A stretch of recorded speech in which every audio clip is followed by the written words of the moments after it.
ఓం శ్రీ గురుభ్యో నమః. హరి ఓం.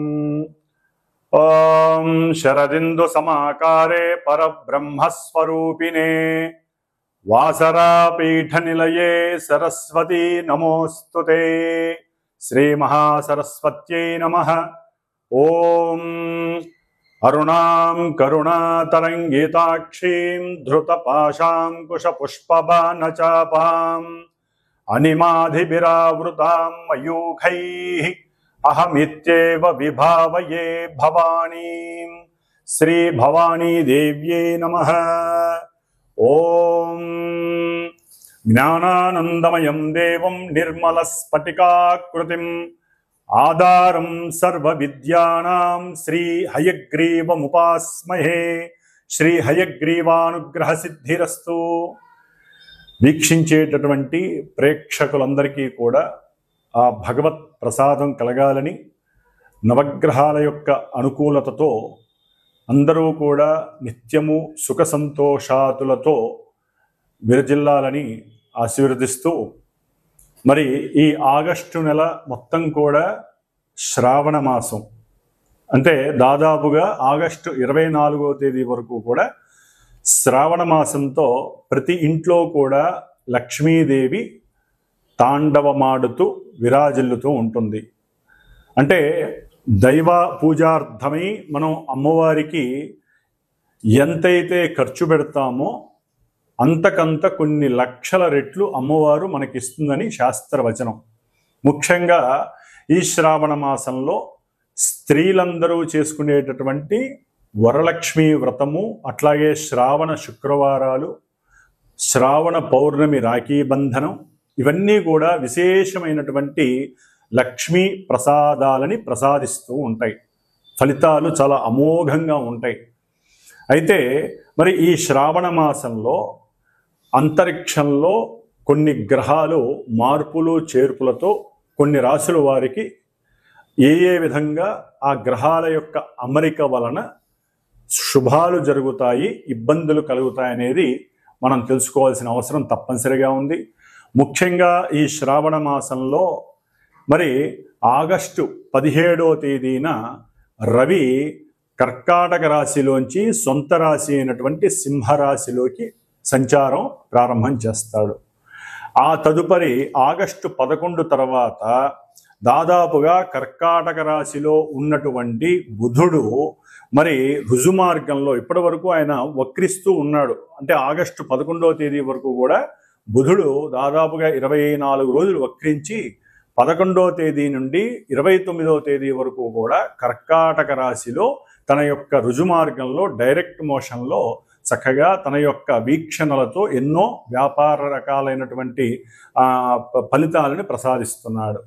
ఆ తదుపరి కుజుడు ఆల్రెడీ మనకి ఆయన కన్యారాశిలోకి వచ్చేసాడు. ఆయన దాదాపు సెప్టెంబర్ వరకు కూడా ఉంటాడు, 15 వరకు కూడా.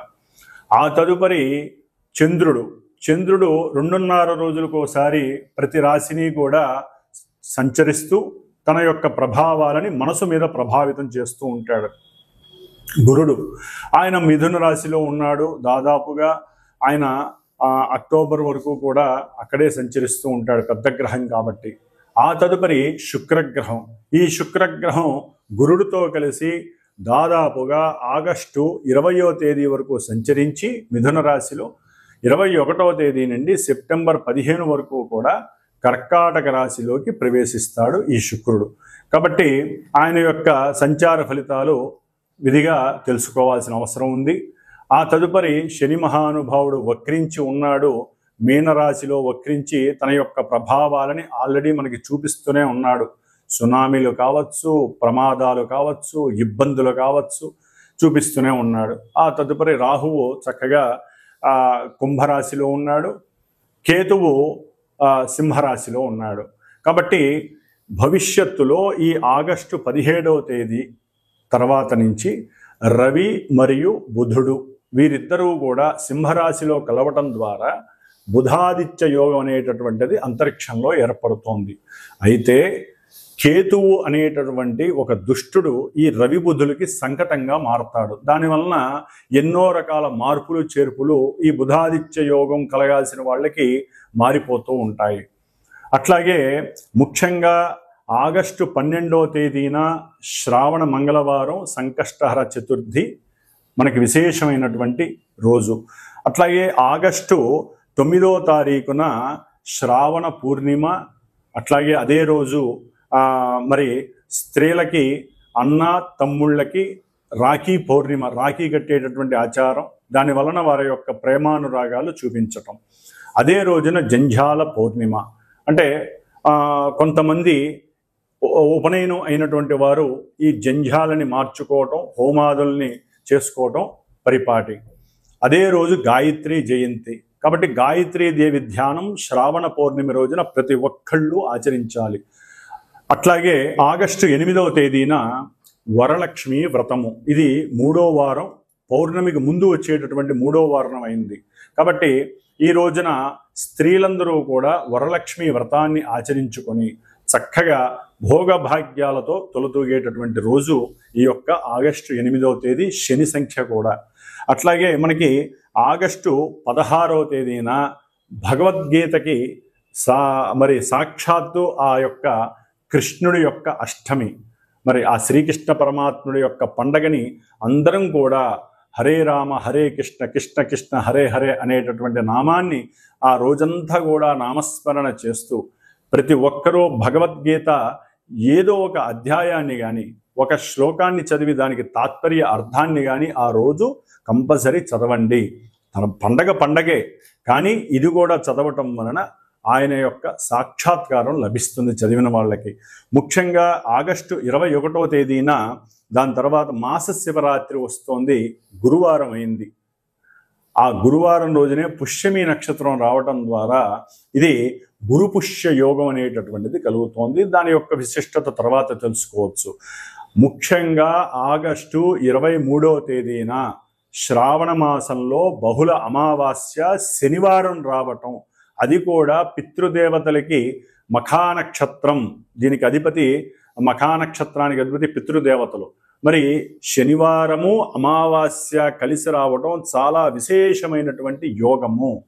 కాబట్టి ఈ రోజున, అంటే యోగం అంటే అమావాస్య ఇబ్బంది కదండి, శని వలన సమస్యలు ఉంటాయి కాదనట్లేదు. కానీ ఆ రోజున ఎవరైతే ముఖ్యంగా ఏలినాటి శని ప్రభావం జరిగేటటువంటి వారు, అష్టమ శని అర్ధాష్టమ శని జరిగేటటువంటి వారు, కంటక వేదాశనులు, శని మహర్దశ అంతర్దశ విదశలు జరిగేవారు, అంటే శనిగ్రహ ప్రభావానికి లోనైనటువంటి వారు ఎవరైతే ఉంటారో, ఎవరికైతే కార్యాలు ఆటంకాలు కలగటం, పునర్భూ దోషాల వలన ఏ కార్యక్రమమైనా 1-4 సార్లు వాయిదాలు పడటం, అది ఏ విషయమైనా, వివాహం కావచ్చు, సంతానం కావచ్చు, ఆర్థికపరమైనవి కావచ్చు, ఉద్యోగాదులు కావచ్చు, ఒక రాశికి ఎన్నో సమస్యలు ఉన్నాయి. కాబట్టి వీటన్నిటికీ చెక్ పెట్టేటటువంటి రోజు శ్రావణ బహుళ అమావాస్య, శ్రావణ మాసం రోజున ఆగస్టు 23వ తేదీన చాలా విశేషమైనటువంటి రోజు. ముఖ్యంగా అశ్విని నక్షత్రం, మఖా నక్షత్రం, మూలా నక్షత్ర జాతకులు ఎవరైతే ఉన్నారో వారందరికీ కూడా దోషాలు ఉంటాయి. కాబట్టి నక్షత్ర దోషాలు, మరి ఆ అమావాస్య రోజున పితృశాప దోషాలు, అట్లాగే ఈ శనిగ్రహ దోషాలు, నక్షత్ర దోషాలు, ముఖ్యంగా కుంభము, మీనరాశుల వారు, సింహరాశి వారు, కన్యారాశి వారు, ధనస్సు రాశి వారు, ఇందాక చెప్పిన శని దోషాలు ఉన్నటువంటి వాళ్ళందరూ కూడా, మరి అమావాస్య రోజున పుట్టినటువంటి వారికి కూడా విశేషమైనటువంటి జనన దోషం ఉంటుంది, బాలారిష్ట దోషాలు ఉంటాయి. కాబట్టి వీరందరికీ కూడా కంపల్సరీ శివాలయానికి వెళ్ళి నవగ్రహాలయంలో శని ముందు 19 ఒత్తులు వేసి నువ్వుల నూనెతో దీపారాధన చేసి 19 ప్రదక్షిణాలు చేసి స్వామివారి స్తోత్రం నీలాంజన సమాభాసం రవిపుత్రం యమాగ్రజం ఛాయా మార్తాండ సంభూతం తం నమామి శనేశ్వరం అనే మంత్రాన్ని 19 సార్లు చక్కగా చదువుకొని ఆ రోజున శివాలయంలో రుద్రాభిషేకము నువ్వుల నూనెతో కనుక చేయిస్తే సర్వ దోషాలు, సమస్త దోషాలు కూడా పారద్రోలిపోతాయి. కాబట్టి విశేషమైన రోజు. ఉజ్జయిని మహాకాళేశ్వరుడు యొక్క క్షేత్రంలో ఈ శనివారం అమావాస్య వచ్చినప్పుడు విశేషమైన జనం ఉంటారు, విశేషమైన అభిషేకం జరుగుతుంది, చాలా బాగుంటుంది. గంగానది ఒడ్డున పితృదేవతలకి ఎంతోమంది మరి పిండ ప్రదానాలు చేస్తారు గైలో కానీ, అంత విశేషమైన రోజు ఇది. ముఖ్యంగా మనకి వెళ్ళలేనటువంటి వారు, కుదరనటువంటి వారు, మరి ఈ దోషాల వలన బాగా ఇబ్బందులు పడుతున్న వారు మరి మా యొక్క శ్రీమాత జ్యోతిషాలయ పీఠంలో ఈ యొక్క శ్రావణ బహుళ అమావాస్య రోజున విశేషంగా మఖా నక్షత్రము ఇందాక ఏదైతే చెప్పానో ఆ నక్షత్రాల పరంగా, అట్లాగే శనిగ్రహ బాధలు పడుతున్నటువంటి వారు కానివ్వండి, ముఖ్యంగా అమావాస్య రోజు పుట్టినటువంటి వారు కానివ్వండి, పితృ మాతృ గురు శాపాలు, ఇలాంటి శాప దోషాలు ముఖ్యంగా ఈ అమావాస్య శనివారం అనేటటువంటిది విశేషమైనటువంటి దోషాలను తొలగించడానికి అటు రుద్రాభిషేకం ఎంత విశిష్టతో హోమ ప్రధానం కూడా అంతే విశిష్టత.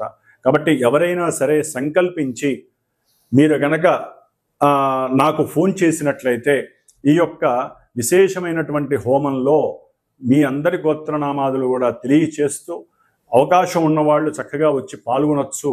లేదా మీరు ఆ యొక్క హోమాన్ని వీక్షించేటటువంటి అవకాశం, అంటే అయిపోయిన తర్వాత మీరు కూడా వీక్షించే అనుకూలత అవకాశాన్ని కూడా కల్పింపజేస్తున్నాను.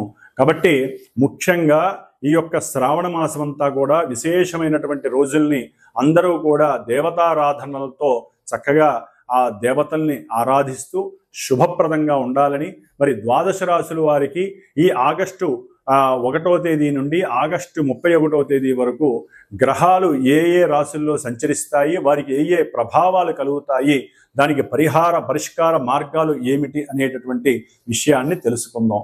ఓం శ్రీమాత్రే నమః. వృశ్చిక రాశి, ఆగస్టు నెలలో వృశ్చిక రాశి వారికి సూర్యగ్రహ అనుగ్రహం కలగబోతోంది. ఆగస్టు 17వ తేదీ తర్వాత ఆల్రెడీ కుజగ్రహ అనుగ్రహం ఆల్రెడీ ప్రారంభమైంది. ముఖ్యంగా వృశ్చిక రాశి వారికి ఇటు లాభంలో ఉన్నటువంటి కుజుడు, 10వ స్థానంలోకి మారేటటువంటి స్వక్షేత్రంలోకి వచ్చేటటువంటి రవి ఉద్యోగ వ్యవస్థలో ఉన్నతమైనటువంటి స్థితి. అట్లాగే ఎవరైనా రియల్ ఎస్టేట్ వ్యాపారులు ఇప్పటివరకు గవర్నమెంట్ వాళ్ళు వీళ్ళకు ఒప్పుకోకపోవటం, వాళ్ళకి మధ్య ఉన్నటువంటి కొన్ని చర్చలు విఫలమవటం, ఇవన్నీ కూడా తొలగిపోయి మీరు మీ వ్యాపారాన్ని చక్కగా చేసుకోవచ్చు అని గవర్నమెంట్ జీవో రిలీజ్ చేయటం, లేకపోతే గవర్నమెంట్ వారు వీరికి సహకారంగా ఓకే అని చెప్పటం, వీరు పడ్డ ఎంతో శ్రమ, అది శారీరకంగా కావచ్చు, బుద్ధిపరంగా కావచ్చు, కొంత మెస్పరేజ్ పరంగా కావచ్చు, ఏదో పరంగా వీరు చేసినటువంటి సాహసానికి, ధైర్యానికి, పరాక్రమానికి, పట్టువేడినటువంటి అకుంఠితమైనటువంటి దీక్షకి చక్కగా లాభం కలిగే సందర్భం వస్తుంది. ముఖ్యంగా ఉద్యోగస్తులకి ఇది ఒక వరం. ఇప్పటి వరకు వృశ్చిక రాశి వారు విదేశాల్లో ఉన్నా, ఇక్కడున్నా ఉద్యోగాలు లేవు అనుకున్నటువంటి వారికి ఉద్యోగ అవకాశాలు కలగటానికి ఈ సూర్యుడు చాలా చాలా ప్రధానము, కుజుడు ముఖ్యంగా అంతకన్నా ప్రధానము. కాబట్టి రవి కుజుల యొక్క ప్రభావం ఆగస్టు 20 తర్వాత శుక్రుడు కూడా మరి అష్టమంలో ఉండి కొన్ని ఇబ్బందులు, అంటే లాభపరంగా కొంత బాగున్నప్పటికీ కూడా కొన్ని ఇబ్బందుల నుంచి, కష్టాల నుంచి తమ ఇష్టాలను కష్టాలుగా ఎప్పటివరకు అనుభవించారు. కానీ ఇప్పుడు అనుకూలమైనటువంటి భాగ్య సంపాదన వీరికి కలుగుతోంది. అంటే భార్యాభర్తల్లో ఒకరి సహాయం, ఉద్యోగ సహాయం అనుకోవచ్చు, లేకపోతే ఒకరి యొక్క సహాయము, కుటుంబ సహకారం వల్ల కూడా ఈ యొక్క శుక్రగ్రహ అనుగ్రహము వృశ్చిక రాశి వారికి ఒక గృహయోగాన్ని, వాహన యోగాన్ని, పితృపరమైనటువంటి భాగ్యాన్ని, పూర్వార్జితాన్ని, అట్లాగే ముఖ్యంగా ఏదైనా దూర ప్రయాణ సుఖ సౌఖ్యాదులు, ఏదైనా కొత్త వెహికల్ కొని దాంట్లో సుఖ సౌఖ్య పరంగా ఆ వాహనంలో దూరంగా వెళ్ళి రావటము, ఇవన్నీ కూడా సంతోషాలను ఇచ్చేటటువంటి పరిస్థితులు వృశ్చిక రాశి వారికి జరుగుతున్నాయి. అష్టమంలో ఉన్నటువంటి గురుడు మాత్రమే ఆర్థికంగా ధన నష్టాన్ని, సంతాన నష్టాన్ని, సంతానంతో వీరికి ఉన్నటువంటి రిలేషన్ని కొంచెం ఇబ్బందులు పెట్టడం, బంధువులతో వీరు అనుకున్న మాట సక్రమంగా వారి నుంచి రాకపోవటం, వీరు మాట్లాడకపోవటం, అక్కడ కొంత వీరికి ఉన్నటువంటి జ్ఞానశక్తి లోపించటం, పూర్వ పుణ్య ఫలితం అనేటటువంటిది వీరికి సరిగ్గా అటాచ్ కాకపోవటం వలన ధన నష్టము, కుటుంబ నష్టము కూడా కలిగే అవకాశం ఉంటుంది. సంతానపరంగా కూడా నష్టాన్ని కలుగజేసే పరిస్థితి గురుడు ఉన్నాడు. అయితే రేపు ఆగస్టు 20 తర్వాత వీటికి ప్రతికూలంగా కాకుండా అనుకూలంగా గురుడు ఫలితాలను ఇచ్చే అవకాశాలు ఎక్కువగా ఉన్నాయి. ముఖ్యంగా చతుర్థంలో ఉన్నటువంటి రాహువు వృశ్చిక రాశి వారికి మరి గృహపరంగా, ముఖ్యంగా రియల్ ఎస్టేట్కి సంబంధించిన వారికి కూడా కొంత ఆటంకాలు ఇబ్బందులు గవర్నమెంట్ పరంగా ఉన్నప్పటికీ కూడా దూసుకు వెళ్ళేటటువంటి శక్తి లభిస్తుంది. కొంత అనుకూలమైనటువంటి లాభస్థితిని వీరికి ఉన్నటువంటి ఓపిక సహనాన్ని, అంటే కోపము ఆవేశం ఉన్నప్పటికీ వాటిని ఇలా మార్చుకొని వాళ్ళతో అవతల వ్యక్తులతో సరిగ్గా మాట్లాడుతూ వారికి ఏది కావాలో అది చేసుకునే తత్వాన్ని ఈ నెల రోజుల్లో ప్రదర్శిస్తారు. ముఖ్యంగా బుధుడు ఈ వృశ్చిక రాశి వారికి మరి అష్టమాధిపతి అయినటువంటి బుధుడు ఇప్పటి వరకు నవమంలో ఉన్నాడు. కాబట్టి కొంత అనుకూలమైనటువంటి పరిస్థితులు వీరికి రవి బుధుల వలన లేకపోయినప్పటికీ ఆగస్టు 29 తర్వాత ఈ బుధుడు చక్కగా రుజుమార్గంలో సంచరిస్తూ రవి బుధులు అఖండమైనటువంటి వృత్తి వ్యాపార ఉద్యోగ విజయాలను ఆ సిస్టమ్ని బలపరుస్తున్నారని చెప్పుకోవాలి. ఒక్క గురుడికి మాత్రమే గురు దక్షిణామూర్తి జపాన్ని కానీ లేదా గురు దక్షిణామూర్తి యొక్క మంత్ర స్తోత్రాన్ని రోజు వినండి. చక్కటి జ్ఞానాన్ని పెంచుకోండి. 5వ భావంలో ఉన్నటువంటి శని వీరు ఎంత చదువుదాం అనుకున్నా సరైనటువంటి సృజనాత్మకతని సరైనటువంటి మనోజ్ఞానాన్ని ఇవ్వకపోవటం, ప్రతి విషయంలో ఆలస్యము, సంతానపరమైనటువంటి నష్టాలని ఇబ్బందుల్ని కలుగజేయటం ఇవన్నీ కలుగజేస్తున్నాయి. కాబట్టి ఇక్కడ ముఖ్యంగా మీకు వృశ్చిక రాశి వారికి శని, రాహువు మరియు గురుడు 3 పెద్ద గ్రహాలు ప్రతికూలమైనటువంటి పరిస్థితులను ఏర్పాటు చేస్తున్నాయి. కాబట్టి ఈ 3 గ్రహాలని మీరు ఆరాధించుకోండి. ముఖ్యంగా లేకపోతే ఈ అమావాస్య ఆగస్టు 23వ తారీఖున చేసేటటువంటి ఈ శని మృత్యుంజయ పాశుపత హోమంలో మీరు పాల్గొనటం, నవగ్రహ నక్షత్ర దోషాలుంటే ఏదైనా కూడా రూపుమాపుకోవటం ఇలాంటివి చేయటం ద్వారా, లేదా మీ స్వశక్తితో మీరు ఏదైనా సరే స్తోత్రపారాయణని ఆ గ్రహాలకి చేసుకోవటం, దానాలు ఇచ్చుకోవటం, లేకపోతే ఏదైనా బ్రాహ్మడికి ఆకుకూరలు దానం చేయటం, శనగపప్పు నైవేద్యంగా పల్లీలు కానీ శనగపప్పు కానీ ఏదో ఒకటి దేవుడికి శివుడికి నివేదన చేసి 10 మందికి అందరికీ రూపురు వారికి దానం చేయడం ద్వారా మీకు అఖండమైనటువంటి ధనలాభం కలిగే అవకాశం ఉంటుంది. ఏదేమైనప్పటికీ వృశ్చిక రాశి వారికి అనుకూలమైనటువంటి పరిస్థితులు చక్కగా గోచరిస్తున్నాయి. కాబట్టి ఆ యొక్క కుజగ్రహ అనుగ్రహం చేత వ్యాపార క్రయ విక్రయాదుల్లో అఖండమైనటువంటి లాభసిద్ధిని కలుగజేయాలని ఆ సుబ్రహ్మణ్యేశ్వర స్వామి అనుగ్రహం మీకు ఎల్లవేళలా ఉండుగాక. కాబట్టి ఓం సం సుబ్రహ్మణ్యేశ్వరాయ నమః. ఓం గం గణపతయే నమో నమః.